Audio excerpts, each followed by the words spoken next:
सवाल यह है कि आखिर ऐसा क्या हुआ कि चीन जैसा स्ट्रेटेजिक पार्टनर अपना हाथ खींच रहा है। चाइनीज प्रेसिडेंट शी जिनपिंग का कहा जा रहा है कि वो भारत विजिट करेंगे। इस तरह होता है चीमा साहब, उसे हमने काफी जगहों पे जिच किया है, तंग किया है, उसको ख्वार किया है।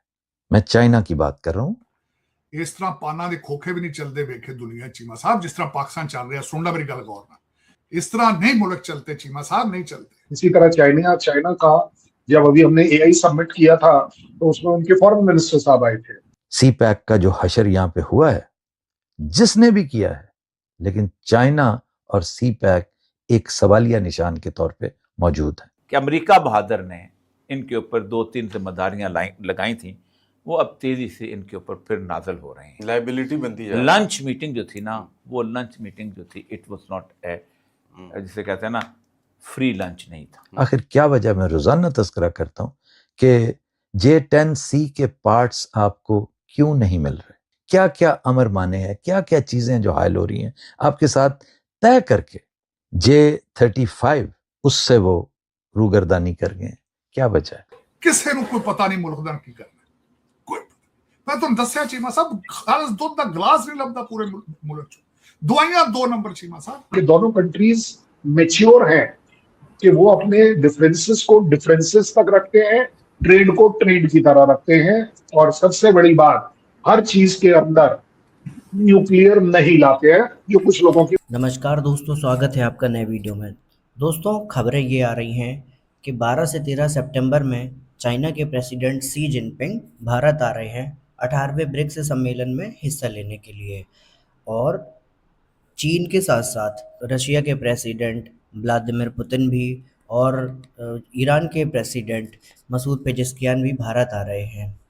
प्रधानमंत्री मोदी ने 2025 में शी जिनपिंग को भारत आने का इनविटेशन दिया था और शी जिनपिंग ने वो इनविटेशन स्वीकार कर लिया था।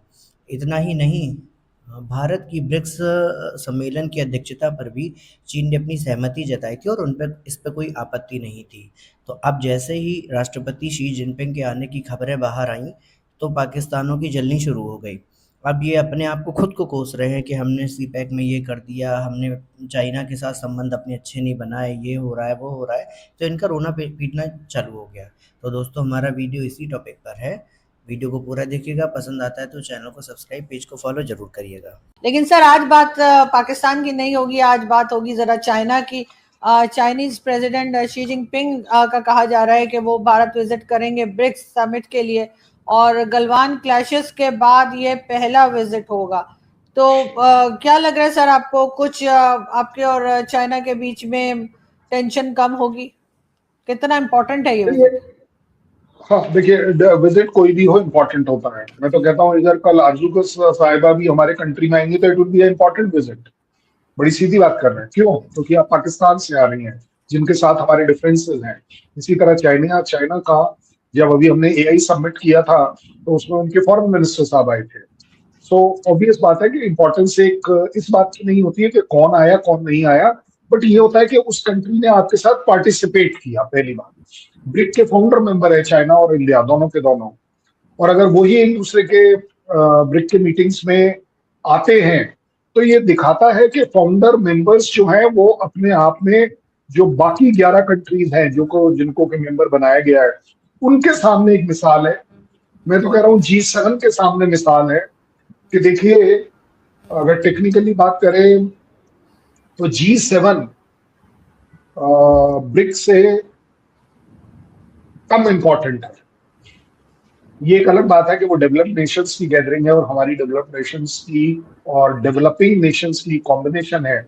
बट अगर मोटे तौर पर जीडीपी भी अगर कंपेयर करें कि उनकी जीडीपी ग्रुप G7 की वर्सेस ब्रिक की, तो बड़ी सीधी बात है कि G7 की चाहे 2% कम हो, लेकिन 2% ब्रिक से कम है। I think they are at 29.78% and brick is at about 31.67%, something like that. So कहने के लिए मैं कह सकता हूँ कि इम्पोर्टेंस तो है। अब आती बात जो आपने कहा है कि 2019 के बाद, well let me tell you one thing, आपको मैं इवैल्यूएट करने के लिए देता हूँ कि आप ही इवैल्यूएट करिए। उसे हमने काफी जगहों पे जिच किया है, तंग किया है, उसको ख्वार किया है। मैं चाइना की बात कर रहा हूँ, आई एम श्योर आपको समझ आ रही होगी। सी पैक का जो हशर यहां पे हुआ है, जिसने भी किया है, लेकिन चाइना और सी पैक एक सवालिया निशान के तौर पे मौजूद है। आखिर क्या वजह, मैं रोजाना तस्करा करता हूं कि J10C के पार्ट्स आपको क्यों नहीं मिल रहे, क्या क्या अमर माने हैं, क्या क्या चीजें जो हायल हो रही हैं आपके साथ तय करके J35 उससे वो रूगर्दानी कर गए। क्या वजह है? आपके हालात और मामलात अलहदा, सियासी नाअहलियां अलहदा, लेकिन जो आपकी फाइनेंशियल पोजीशन है ना, आपको लोग उधार दे दे के तंग आ गए। यार इस तरह होता है चीमा साहब, हर बंदे दिहाड़ी ला रहे हैं यार, हर बंदे दिहाड़ी ला रहे हैं। और तुसी पोला जाके कहता सिस्टम कोलैप्स कर, सिस्टम तुसी किस सिस्टम का हिस्सा हो, सिस्टम चला ही तुसी रहे हो यार, तुसी तो सिस्टम हो सारे। खाजा आसफ का जवाब दे, वो कहता you are stronger than the prime minister, you are the system. फिर अपनी शिकस्त मान लो आपको, यार मैं मेरे को साढ़े को नहीं चाह रहे, लो भाईजान चलो चलिए। बेसिकली वो सिस्टम की डेफिनेशन जो मोहसिन नकवी की है वो यही है कि साहब अली विरक साहब ਨੂੰ ਬੁਲਾ ਕੇ ਤੇ ਸਿੱਧਾ ਇੱਥੇ ਮਿਨਿਸਟਰ ਬਣਾਓ ਉਹਨੂੰ, ਅਲੀ ਵਿਰਕ ਨੂੰ, ਉਹਨੂੰ ਆਖੋ ਭਾਈਜਾਨ ਆਓ, ਇਹ ਜਿਨ੍ਹਾਂ ਦੇ ਤੁਸੀਂ ਪੈਸੇ ਲਏ ਸਨ ਇਹਨਾਂ ਨੂੰ ਵੀ ਆਇਡੈਂਟੀਫਾਈ ਕਰੋ ਤੇ ਨਵੇਂ ਤੁਹਾਡੇ ਕੋਲ ਮੰਗਦੇ ਸਨ ਇਹਨਾਂ ਨੂੰ ਵੀ ਫਾਰਿਗ ਕਰੋ। वो क्यों आएगा था?